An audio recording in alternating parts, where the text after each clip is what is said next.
오늘 창세기 10장, 11장 사건, 홍수 이후의 사건이죠. 홍수 이후에 이제 노아와 노아의 세 아들 셈과 함과 야벳이죠. 그 세 아들의 족보가 이제 시작됩니다. 창세기에 나타난 네 번째 톨레돗, 네 번째 족보 계보예요. 오늘 10장 1절에 보니까 노아의 아들 셈과 함과 야벳의 족보는 이러하니라. 여기 족보란 말이 톨레돗이에요. 어떤 그 일, 사건의 내력들, 어떤 가문의 계보, 족보 이런 뜻이죠.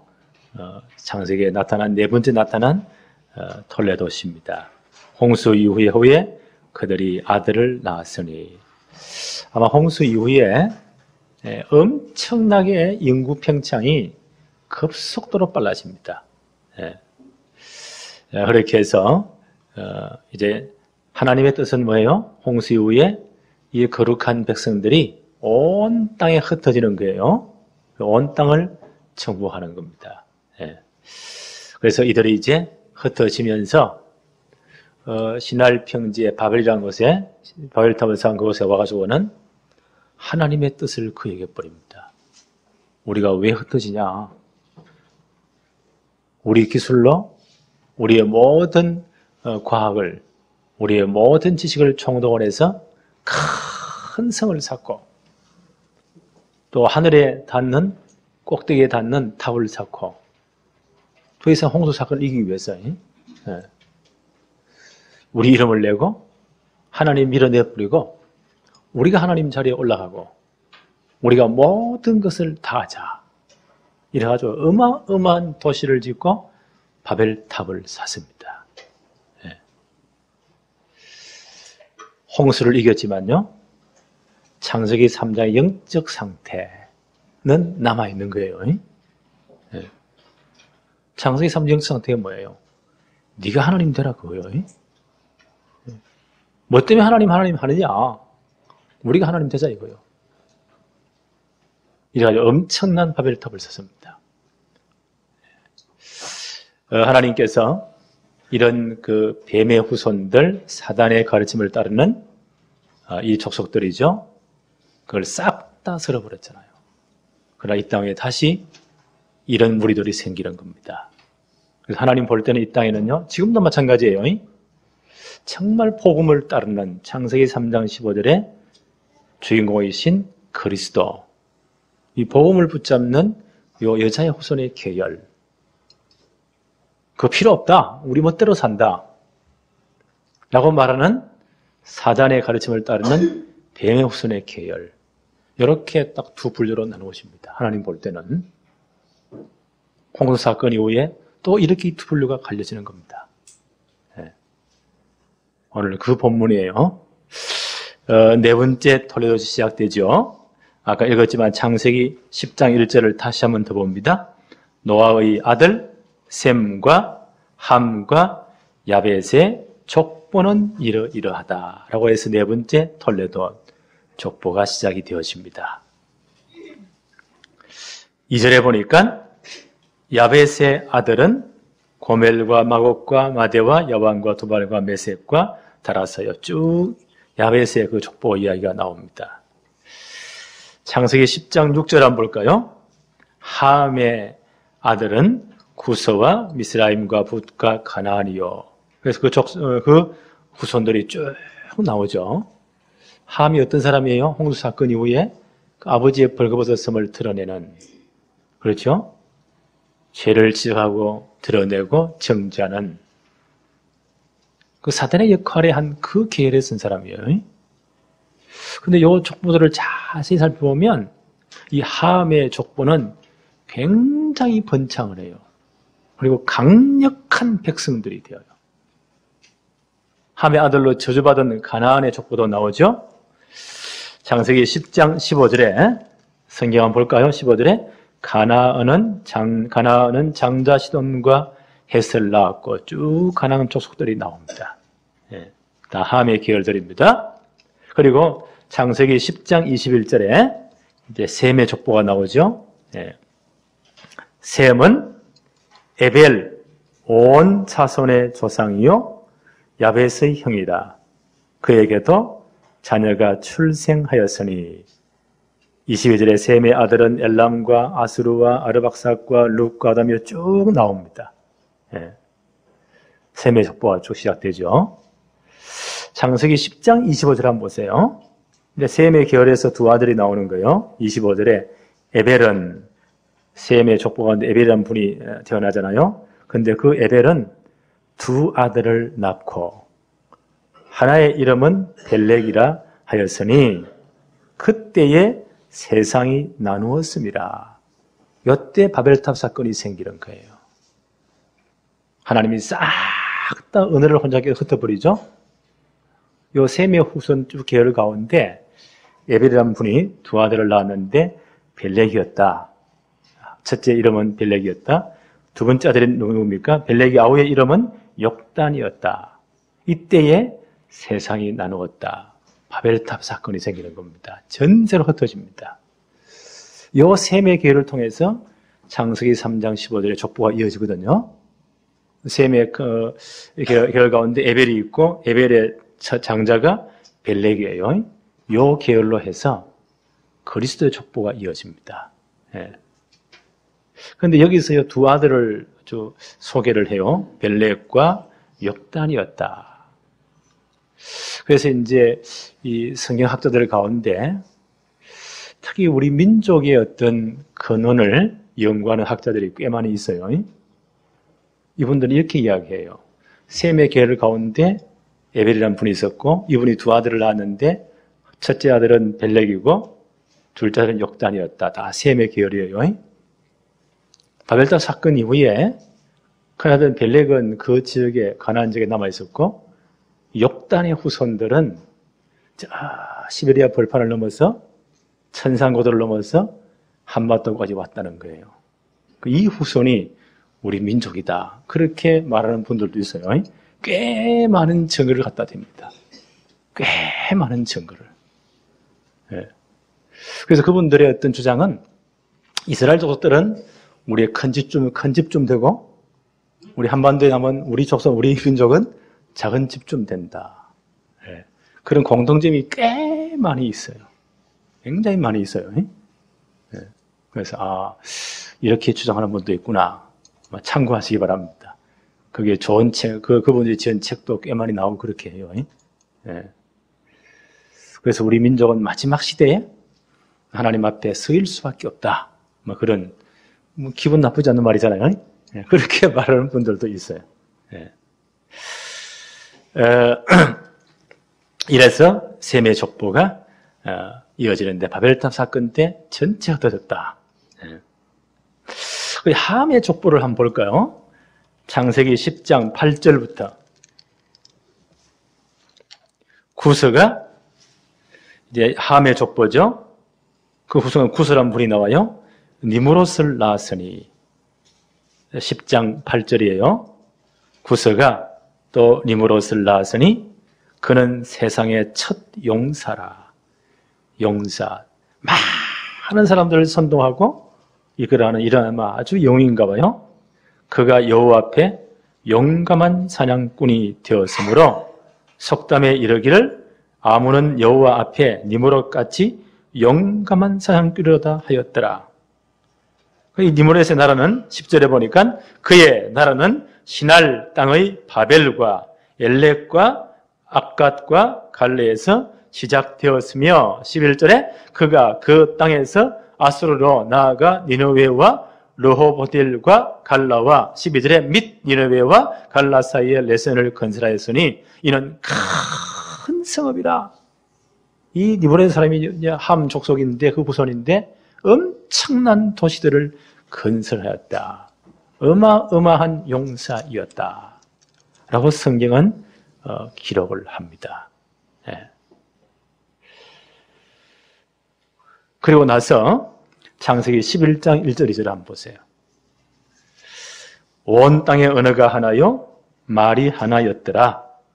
이에 그들이 동방으로 옮기다가 시날 평지를 만나 거기 거류하며 함의 후손 가운데 니므롯이라는 분이 엄청난 도시를 건설한 지역이잖아요. 여기에 다 옮기다가 머물렀다. 이분들이 여기서 뭐라고 말합니까?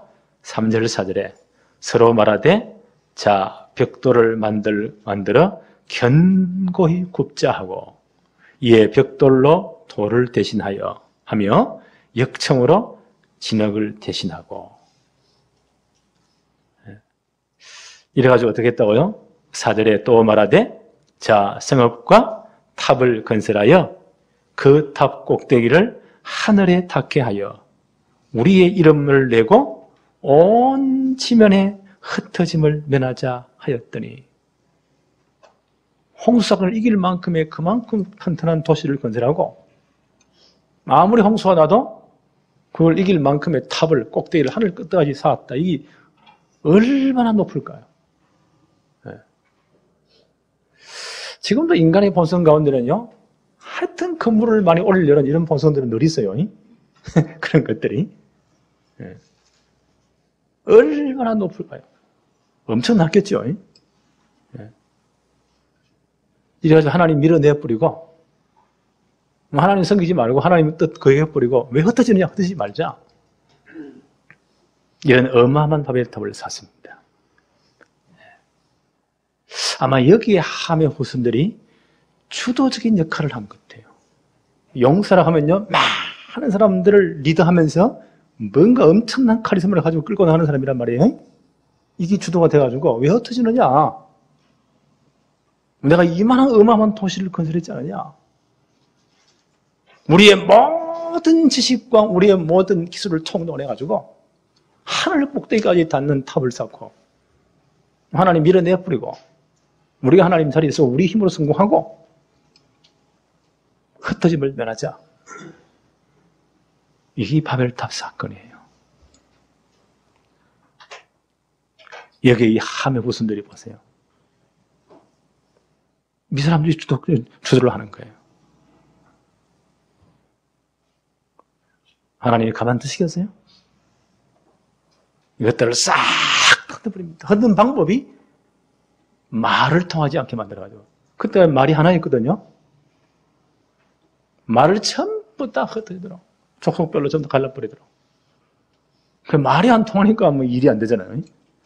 이래서 하나님은 중단시키고 이들을 온 지면에 흩어버립니다. 8절 9절 한번 볼까요? 창세기 11장 8절 9절에 여호와께서 거기서 그들을 온 지면에 흩으셨으므로.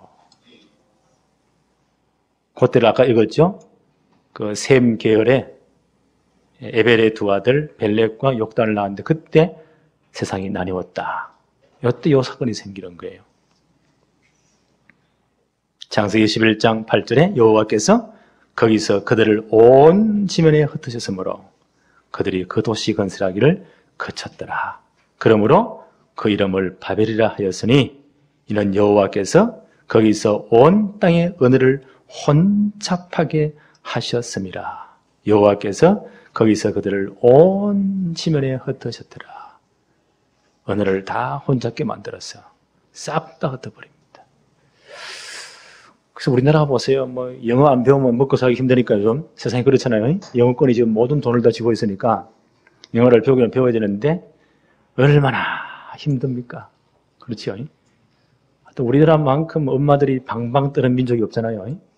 하여튼 이민가 하도 과외수 학원 만드는 민족, 우리 민족밖에 없어요. 대단한 민족들이에요. 치마 빠르면 거기에 휙휙 날아다닙니다. 대단한 사람들입니다. 예. 이래 영어 공부를 얼마나 열심히 시킵니까? 이래가지고 중학교부터 해서 요즘 초등학교부터 하잖아요. 초등학교 유치원부터 또 해보니까 초등학교 6년, 중학교 3년, 고등학교 4년, 대학 4년, 대학원 이래도 말 잘합니까? 나도 지금까지 공부했거든요. 모르겠더라고요. 그래서 내가 위로하기를 이게 바벨탑의 저주구나. 나는 진짜 성경적이구나. 그래 이해해요. 이래가 싹 받아놓습니다. 네.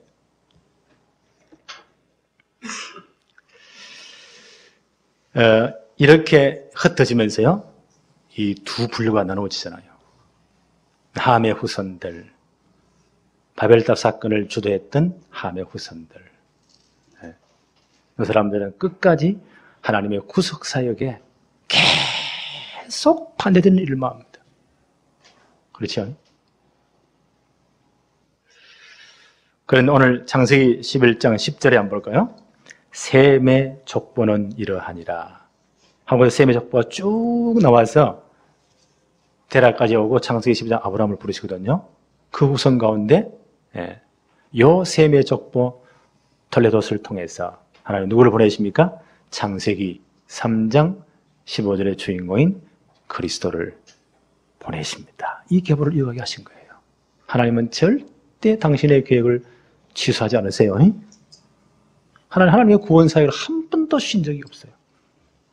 그래서 이 복음 운동은 땅 끝까지 모든 족속에 청구되고야만 합니다. 어떤 일이 일어나도 하나님은 하나님의 역사를 쉬지 않으세요. 우리는 이 하나님의 주권을 믿습니다. 지금도 이 바벨탑 사건은요, 영적으로 모든 면에서 계속 일어나요. 세상은 전에 있던 게 계속 반복되는 거예요. 주님 오는 그날까지. 바벨탑 사건을 자세히 한번 볼까요? 창세기 11장 1절로 4절에 온 땅의 언어가 하나요. 말이 하나였더라. 바벨탑 사건 전에는 그랬습니다.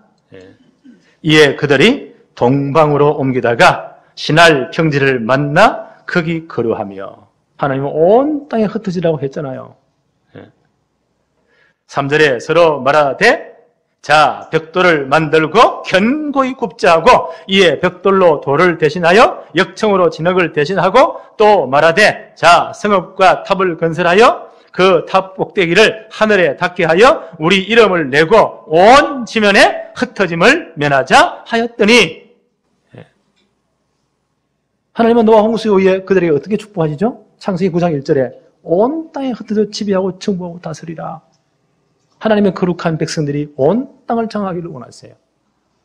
창세기 9장 7절에도 온 땅에 흩어져라. 그러면서 하나님은 그 모든 노아를 비롯한 모든 생물들에게 언약을 맺죠. 다시는 내가 물로 심판하지, 싸그리 죽이는 심판을 하지 않겠다. 라고 보존 언약을 주십니다. 그 증거로 무지개를 구름 가운데 둘 것이고 다시는 물로 심판하지 않겠다. 그러니까 안심하고 전세에 흩어져서 거룩한 백성들의 씨를 전파해라. 언약 백성들이 전 세계를 장악해라. 그런데 이 양반들이 보세요. 가다가 우리는 그래 못하겠다는 거예요. 언제는 홍수가 와가지고 우리 다 죽을 줄 모른다. 우리 힘으로 이걸 이길 만큼의 어마어마한 성읍을 쌓고 함의 후손한 니무롯 사람 아까 봤잖아요. 대단한 사람이 이 사람이요. 그러니까 전체를 동원해가지고는 어마어마한 성을 쌓고 하늘 끝까지 닿을 만큼의 탑을 쌓았다. 엄청나겠죠. 이런 불가사의한 일들은 건축물들은 꽤 많이 있잖아요. 이래 쌓기 시작합니다. 그래서 우리 이름을 내고 하나님 밀어내버리고 우리가 우리를 구원하자 이거예요. 여기에요. 창세기 3장의 영적 상태입니다. 우리가 아까 장로님 기도했잖아요. 창세기 3장, 6장, 11장 사건이 그 근본이 하나님 하지 마라 이거예요. 네가 하나님이 되라고요. 뭐 그리스도 복음 이거 말할 필요 없다는 거예요. 우리 힘으로 성공하고 우리 힘으로 삭다하고 이 엄청난 바벨탑 사건을 사는 일에 이 함의 후손들이 주도합니다. 그렇죠? 아까 니무롯 봤죠?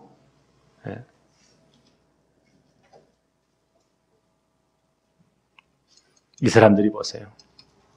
하나님의 구속 사역을 방해하는 이 사단의 가르침을 따르는 뱀의 후손의 역할을 합니다. 지금도 이 운동은요, 영적으로 계속 이어지는 거예요. 세상의 과학을 보세요. 하나님 필요 없다.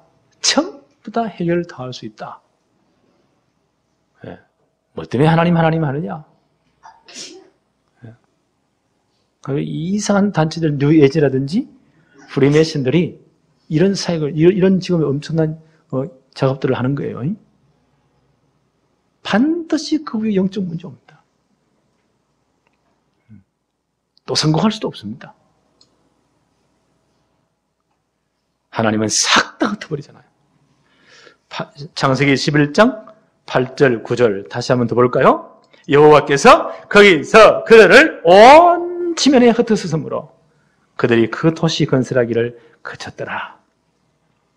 9절에 그러므로 그 이름을 바벨이라 하였으니 하니 이런 여호와께서 거기서 온 땅의 언어를 혼잡하게 하셨음이니라. 여호와께서 거기서 그들을 온 지면에 흩으셨더라. 하나님은 하나님의 계획을 반드시 이루십니다. 어떤 일이 있어요? 어떤 일이 있어도 앞으로 복음은 땅 끝까지 모든 족속에 증거되고야 맙니다. 그리고 주님 재림하십니다. 세 번째, 이 바벨탑을 만들 때 이 사람들이 뭐라고 말하죠? 벽돌로 돌을 대신하자. 역적으로 진흙을 대신하자. 이렇게 말을 해요. 창세기 11장 3절에 서로 말하되 자 벽돌을 만들고 견고히 굽자 하고 이에 벽돌로 돌을 대신하며 역적으로 진흙을 대신했다. 예. 창세기 20장, 출애굽기 20장 24절 25절에 보니까요. 출애굽 이후에 하나님 모세에게 말씀하시기를 너희가 내게 토단을 쌓고 그 위에 내 양과 소로 내 번제와 화목제를 드리라. 내가 내 이름을 기념하게 하는 모든 곳에서 너희에게 임하여 복을 주리라. 단을 쌓고 하나님께 예배할 때 내가 복을 주겠다는 거예요. 그런데 그 단을 쌓을 때 이렇게 말씀하세요. 내가 내게 돌로 제단을 쌓거든 다듬은 돌로 쌓지 말아라. 내가 정으로 그것을 쪼면 부정하게 함이니라. 하나님 앞에 예배를 드리고 단을 쌓을 때 자연석 그대로 쌓아나는 거예요. 거기 이쁘게 한다고 뭘 다듬는다고요?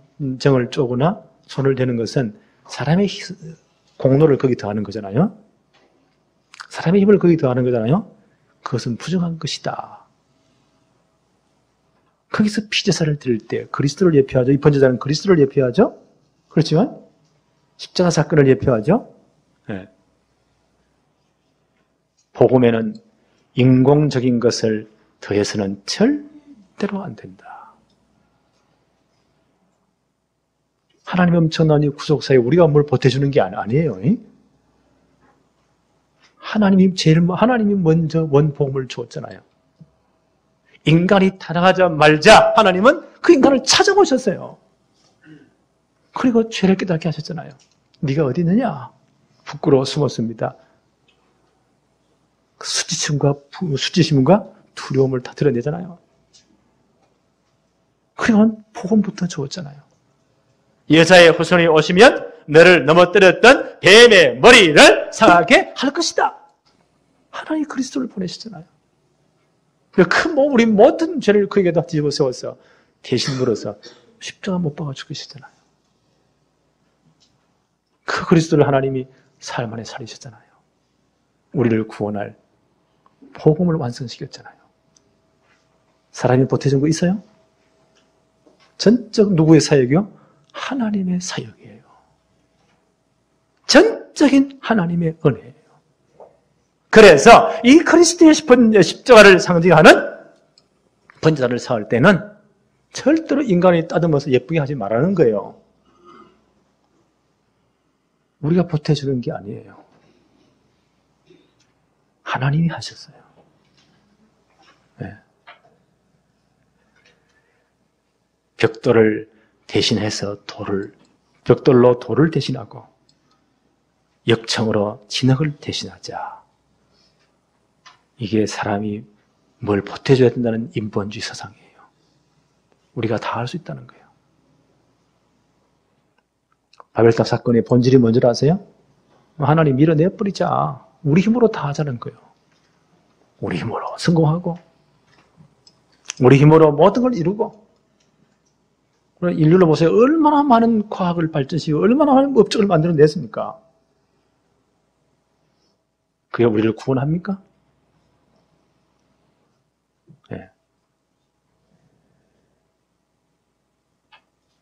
11장 4절을 또 한번 볼까요?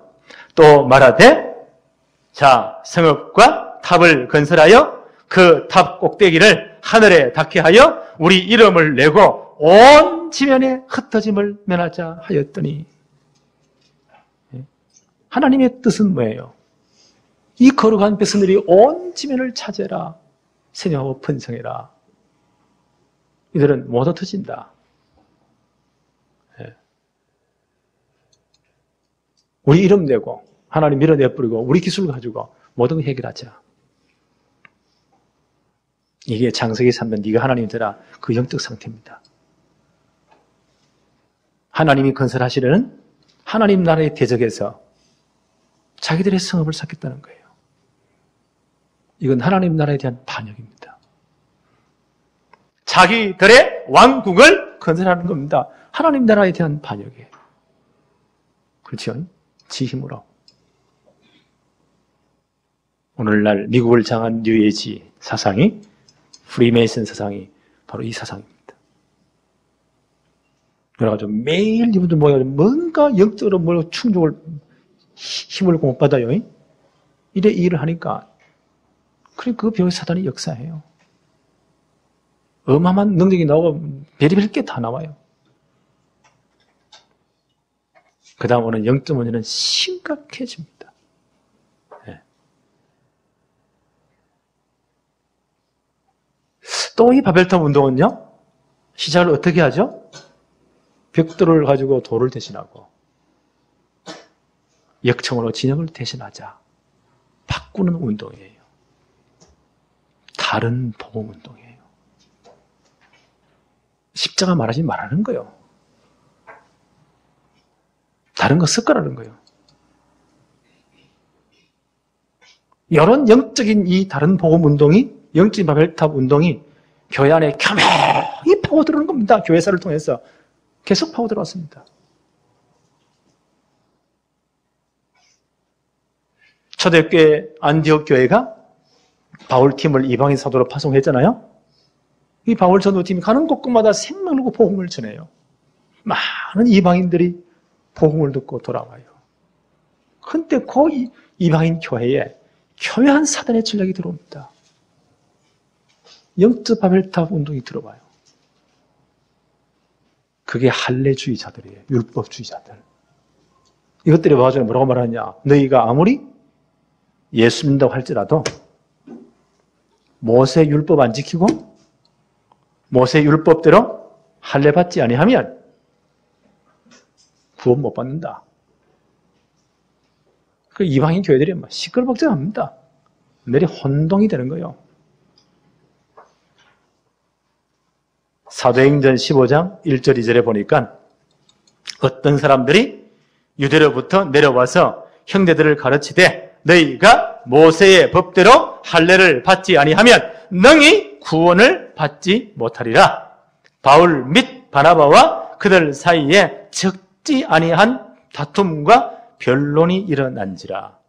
형제들이 이 문제에 대하여 바울과 바나바와 및 그중 몇 사람을 예루살렘에 있는 사도와 장로들에게 보내기로 작정했다.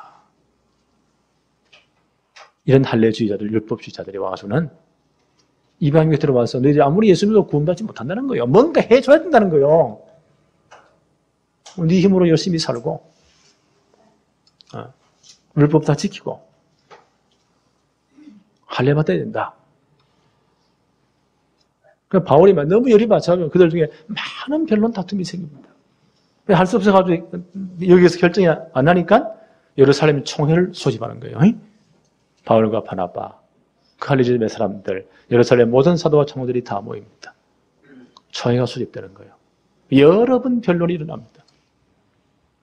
그때 예수님의 제자 베드로가 일어나서 내 생각에는 절대 그렇지 않다. 그리스도 십자가 사건에 다 끝나지 않았느냐. 믿음으로 구원받는 것이다. 이 변론을 합니다. 그때 예루살렘 총회장 되는 분이 예수님의 젖동생 야고보거든요. 야고보가 일어납니다. 총회장이 일어납니다. 마지막 결론을 내려요. 그분이 이렇게 말합니다. 사도행전 15장 19절로 21절에 그러므로 내 의견에는 이방인 중에서 하나님께로 돌아오는 자들을 괴롭게 하지 말라. 왜 율법을 그 위에다 멍에를 지우느냐? 왜 할례받도록 그렇게 부담을 주느냐? 그렇게 하지 말라는 거예요. 믿음으로 구원받았는데. 다만 우상의 더러운 것과 음행과 목매어 죽인 것과 피를 멀리하라고 편지한 것이 옳은 것이다. 라고 해서요, 이런 결론을 내립니다. 예. 지금도 마찬가지예요. 이런 다른 복음운동 계속 교회를 위협해요. 복음에 뭔가를 자꾸 섞어야 돼. 그럼 뭔가 굉장히 좋아 보여요. 돌단을 사을 때요, 그냥 자연스러우면 좀 거치게 보이잖아요. 그걸 예쁘게 따듬고 사람이 공을 들이고요, 뭐 멋지게 보이잖아요. 이방 우상주장들은 그렇게 멋지게 지어요. 치임으로 구원받아야 되기 때문에. 자기 공로로 뭔가 해야 되기 때문에. 복음은 그게 아니에요. 하나님이 다 해주셨어요. 창세기 3장 15절의 주인공 그리스도를 하나님이 그때 하나님이 작정한 때 보내셨어요. 성경의 예언대로 그분이 오셨어요. 성경의 예언대로 우리 모든 죄를 다 걸머지시고 주님이 십자가 지셨어요. 거기서 모든 걸 끝내버렸어요. 이분이 그리스도란 증거로 사흘 만에 부활하셔서 우리를 구원할 복음을 완성하셨어요. 하나님이 다 하셨어요. 그렇죠? 이 사실을 진짜 마음으로 믿으면 어렵게 돼요. 그래서 입으로 신앙은 구원받아요. 이걸 하나님의 은혜라고 합니다. 여기에 보세요. 이 영적인 바벨탑 운동이 자꾸 들어와서 다른 뭐를 자꾸 섞어야 되는데, 그러면 내가 뭐가 좀 그러하게 보여요. 이 운동이 계속 들어왔습니다. 초대교도 마찬가지예요. 이 사건에 의해 바울이 갈라디아서 1장 6절 8절에 이렇게 말을 합니다. 그리스도의 은혜로 너희를 부르신 이를 이같이 속히 떠나 다른 복음을 따르는 것을 내가 이상히 여긴다. 이 갈라디아 교회들이 보세요. 이런 엉터리 복음을 듣고는 거기 술렁술렁 하는 거예요. 다른 복음은 없나니 다만 어떤 사람들이, 이 할례주의자들이죠, 너희를 교란하여 그리스도의 복음을 변하게 하려 함이라. 그러나 우리나 하늘로부터 온 천사라도 우리가 너희에게 전한 복음 외에, 십자가 피복음 이외에 다른 복음을 전하면 저주를 받을지어다. 바울이 내가 다시 한번 이야기한다. 그리스도 십자가 복음 외에 다른 것까지 구원받을 또 말하는 그 모든 것은 저주를 받아 마땅하다. 바울의 심정은 이렇게 말을 해요. 갈라디아 1장 10절에 내가 사람들에게 좋게 하랴, 하나님께 좋게 하랴, 사람들에게 기쁨을 구하랴. 내가 지금까지 사람들의 기쁨을 구하였다면 그리스도의 총이 아니니라. 오직 그리스도 말하면 재미없어요. 다른 것만 열심히 대고 보태고 그렇게 오면 굉장히 멋지게 보여요. 사람들은 박수를 쳐요. 바울이 이렇게 말합니다. 내가 사람들에게 좋게 하랴, 하나님께 좋게 하랴. 사람들에게 기쁨을 구하랴. 내가 지금까지 사람들의 기쁨을 구하였던 귀를 즐겁게 이런 설교를 했다면 하나님의 총이 아니라. 고린도교회 편지에서 바울은 뭐라고 말했습니까? 나는 그리스도와 십자가 외에는 자랑하지 않기로 결심했다. 이렇게 대한 도전, 영적인 도전들이 계속 들어오는 겁니다. 교회 안으로도요. 바깥으로는 이 어마어마한 바벨탑, 하나님 없는 성공, 지식, 이런 운동들이 계속 일어나고, 안으로 보세요. 교회 안으로 사단이 보세요. 이런 다른 복음으로 파고 들어오는 거예요. 그래서 우리는 하나님 말씀대로 딱 붙잡아야 돼요. 네. 디모데 목사에게 바울이 순교를 앞에 놓고요, 이런 부탁을 해요. 디모데 후서 4장 1절 2절에 하나님 앞과 살아있는 자와 죽은 자를 심판하실 그리스도 예수 앞에서 그가 나타나실 것과 그의 나라를 두고 엄히 명하노니 너는 말씀을 전파하라. 때를 얻든지 못 얻든지 항상 힘써라. 범사의 오래 참음과 가르침으로 경책하며 권해라. 하나님 말씀으로 바른 복음을 증가하는 거예요. 네. 왜 그렇습니까? 디모데후서 4장 3절 4절에 때가 이르리니 사람이 바른 교훈을 받지 아니하며 귀가 가려워서 자기의 사욕을 따를 서성을 많이 두고 또 그 귀를 진리에서 돌이켜 허탄한 이야기를 따라간다. 마지막 때가 되면 더해요. 처음부터 다른 거 따라가요. 자기 귀를 즐겁게 할 것. 강 목사에게 정말 재미있고 웃기는 설교 이런 거 요구하죠. 나는 할 줄도 모르고 재간도 없어요. 실컷 웃고 나니 은혜 받았다. 그럼 집에서 코미디 보면 돼요. 개그 콘서트 보면 돼요. 그러면 너무 웃었더니 구원받아서 뛸까? 그런 법이 없어요. 마지막 때 되면 영적으로 더 혼란해져요. 자기를 즐겁게 할, 귀가 가리워서 사욕을 따를 서성을 많이 두고 그 길을 진리에서 돌이켜 허탄한 이야기를 따라간다. 마지막 시대의 특징이에요. 그래서 바울이 부탁합니다. 에베소에서 목회하는 디모데 목사에게 너는 말씀을 전파해라.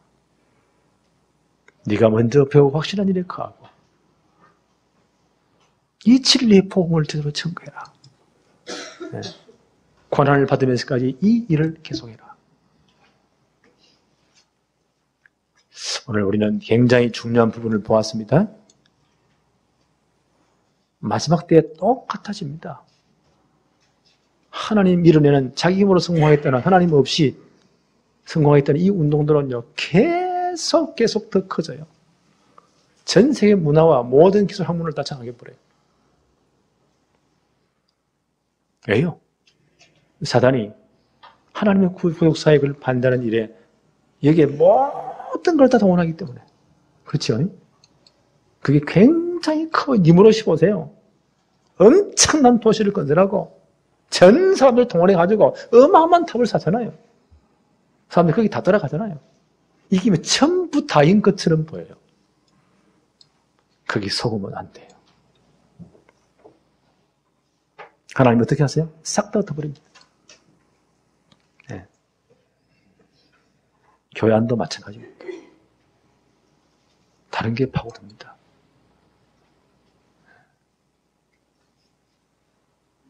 우리는 이런 영적인 것을 제대로 봐야 됩니다. 그래서 저는 이제 결심해서요. 나는 평생 말씀만 전가할 거다. 감옥스럽게 재미없죠? 여화도 안 들고. 저는 이래밖에 못해요. 네. 나는 복음만 말할 것이다. 이런 사람이 핍박을 당한대요. 그래도 해야 돼요.